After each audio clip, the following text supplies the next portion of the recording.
Hello friends, welcome to my channel all vlog Nirmal. இன்றைக்கி நம்ம வந்து ஈஸியாக சட்னி செய்கிறது எப்படின்னு போட்டுடலாம். இதே போல் ஒரு க்ரீன் மெஷ் எடுத்துக்கோங்க, உங்களுக்கு தேவையான அளவுக்கு எடுத்துக்கோங்க. ஆப்பிள் பாக்ஸோட அந்த சைடு பலகை எடுத்துக்கோங்க.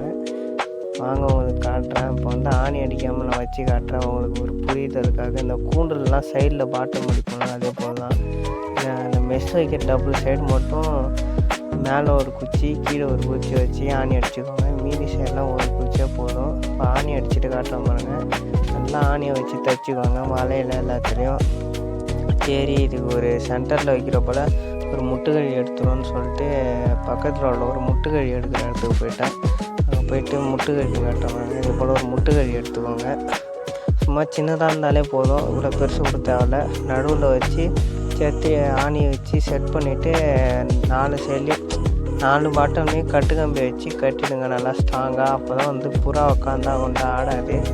கத்திரி ரெடி ஆகிடுச்சு பாருங்கள் லுக்கை. இதை வந்து நான் உங்களுக்கு மாடியில் கட்டிட்டு காட்டுறேன். சரின்னு மாடிக்கு வந்துட்டு மாலில் இந்த துணி காய போடுற கொடிலாம் கட்டிருப்பாங்க கழி, அதில் வச்சு அட்டாச் பண்ணுறதா தான் ஐடியா. வச்சு கட்டிட்டேன். எப்படி இருக்குது பாருங்கள் ஃப்ரெண்ட்ஸ்.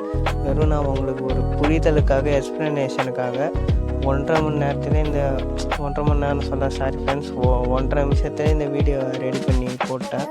ரொம்ப ஈஸியாகவே செஞ்சிடலாம். செய்கிறதுக்கு செலவுன்னு பார்த்திங்கன்னா ஒரு 30 ரூபா தான் ஆகும். இந்த க்ரீன் மெஷ்ஷை கூட உங்கள் வீட்டிலே கிடப்போம், பெரும்பாலும் புறா வளர்க்குறவங்க வீட்டிலே. ஆப்பிள் பாக்ஸ் செலவு 20 ரூபா, ஆணி